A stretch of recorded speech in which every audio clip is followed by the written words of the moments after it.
Moi c'est Nicolas, je suis guide de pêche diplômé et je vous propose de m'accompagner au bord de l'eau. J'ai maintenant une bonne trentaine d'années de pêche à la carpe à mon actif. Vraiment un poisson étrange. J'ai trempé mes lignes un peu partout en France et à l'étranger aussi, D'aérodynamique. que ce soit du bord ou en bateau. Et en fort. Au fil du temps, j'ai acquis de l'expérience sur notre poisson favori et j'aimerais vraiment la partager avec vous. Moi c'est Pierre, je suis caméraman. J'ai également pas mal d'années de pêche à la carpe dans les jambes et cette année je vais suivre Nico partout dans ses pêches pour ne vous ramener que les plus belles images. Je vois que vous êtes bien installés. Bienvenue à la pêche avec Nico. Oh là le bébé. Je vais vous montrer le nœud que j'utilise pour raccorder ma tête de ligne en nylon avec mon corps de ligne en nylon. Donc là, moi, en tête de ligne, j'utilise des queues de rat, des fuseaux qui démarrent en 33 et qui finissent en 50 centièmes. Donc l'intérêt de ces choses-là, c'est qu'au lieu d'avoir, mettons, du 50 centièmes sur toute la longueur, avec un gros nœud forcément avec du 50 centièmes, ben là je vais avoir un nœud que je vais réaliser sur du 33, donc il va être beaucoup plus petit et il va passer beaucoup mieux dans les anneaux. On voit qu'une fois que c'est réalisé, c'est vraiment tout petit, quoi. Donc là pour commencer, donc là j'ai mon 26, là j'ai la pointe de ma queue de rat en 33. Je vais croiser mes fils et je vais réaliser deux nœuds de pendu. Donc une boucle, d'accord. Et là je vais venir passer une, deux, trois fois avec le gros fil, le 33 centièmes. Je serre, pas complètement. Ensuite, avec le petit fil, je vais faire la même chose, sauf que là, je vais passer 5 fois. Ma boucle est 1, 2, 3,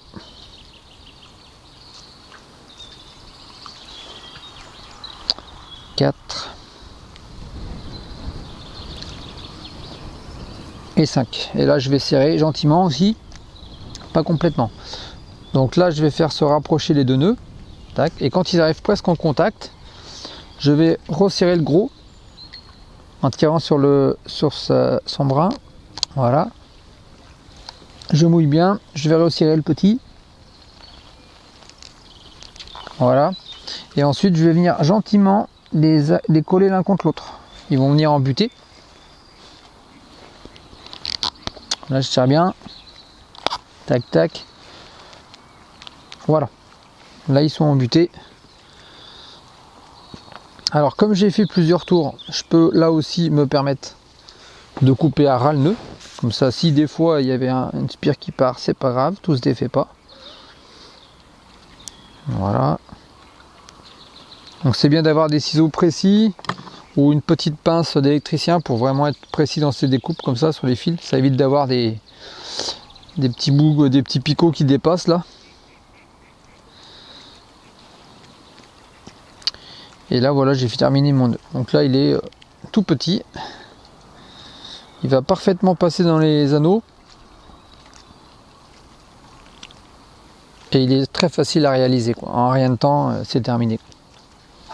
Voilà. Et après, le bout étant en 50 centièmes, là je vais pouvoir raccorder mon plomb à cet endroit-là.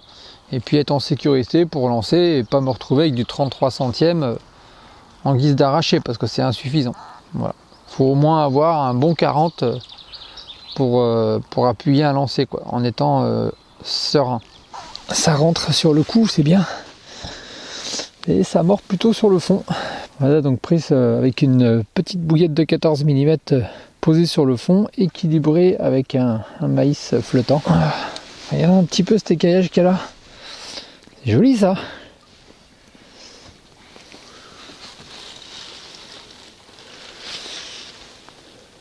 Clair. Goodbye. Donc pour des raisons de distance à atteindre et puis en même temps de pêche sur un fond mou, vaseux, j'ai décidé de changer de montage. Donc je vais passer du clip plomb au montage hélicoptère. Donc là par contre le montage hélicoptère il va être vraiment réduit à sa plus simple expression pour réduire les éléments qui peuvent éventuellement freiner sa pénétration dans l'air. Donc en fait j'utilise un petit kit d'accessoires tout prêt en tungstène où je vais avoir vraiment ce qu'on appelle un naked rig, enfin un montage nu où il n'y a pas de lead core. Je monte ça directement sur ma pointe de tête de ligne qui est en 45 centièmes là. Et ça fait vraiment un montage très propre, très discret parce que les os sont très clairs. Et en même temps, je vais pouvoir positionner mon bas de ligne assez haut par rapport au plomb. Comme ça, si le plomb s'enfonce dans la vase, mon bas de ligne est toujours en surface et l'appât est lui aussi pêchant, quoi. Voilà, donc le petit kit, on a une perle à enfiler. Ensuite, on a un petit accessoire sur laquelle on viendra après positionner les mérillons avec l'agrafe pour mettre le bas de ligne. Donc tout ça, ce qui est bien, c'est que c'est vraiment tout petit, tout fin et en tungstène, donc ça fait vraiment à la fin un montage très discret.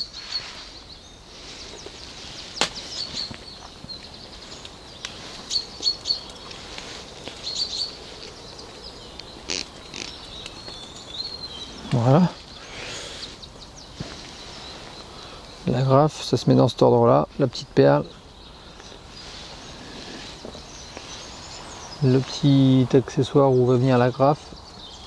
Les mérillons. Et puis après, la tétine qui viendra recouvrir. Donc ensuite, une petite agrafe. Ça me permettra d'interchanger les plombs facilement.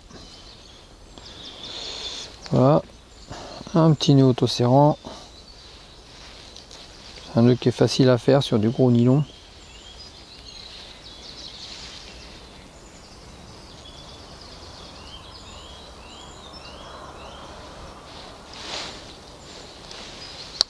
Qui permet de se serrer quand même.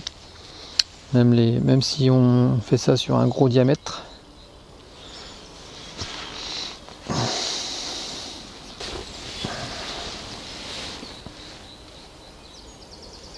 On vient mettre le plomb, tac, la tétine dessus, et je laisse une bonne longueur entre le plomb et puis la partie qui va recevoir le bas de ligne, parce que ça, si c'est dans la vase, j'ai toujours ma partie là qui va rester posée sur le fond propre. Voilà, donc là ici je mets mon bas de ligne, tac, donc là bas de ligne tout fluoro, comme ça évite les emmêlages au lancer. Assez long, toujours dans une idée de pouvoir rester pêchant sur de la base très meuble. Voilà, avec un petit montage équilibré par un maïs doux. Voilà, je fais ma pêche avec ça. Alors, pour accorder une tête de ligne à votre nylon sur le moulinet, donc là on va partir dans l'idée qu'on fait une arrachée en tresse. Alors pourquoi en tresse plutôt que du nylon?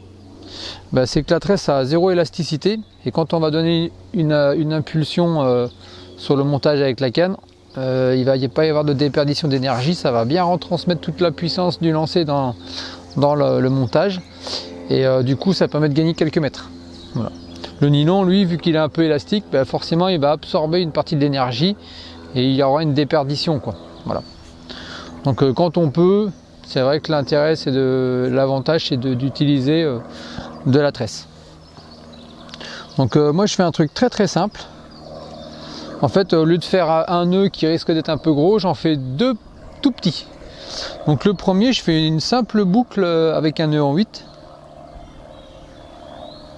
Voilà, sur la tresse.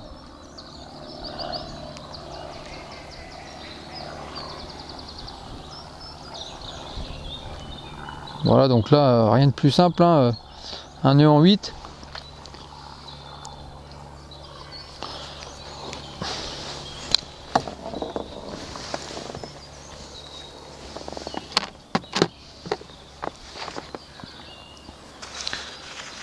Alors un nœud en 8, tac. Je coupe l'excédent.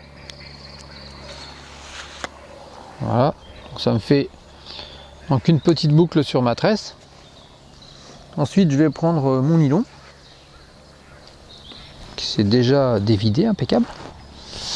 Donc là c'est du 26 centièmes.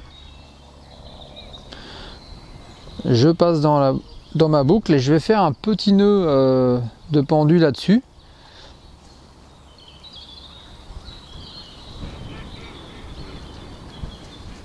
Voilà.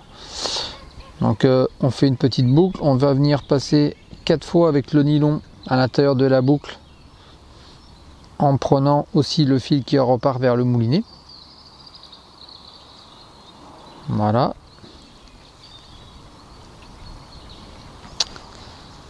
Tac.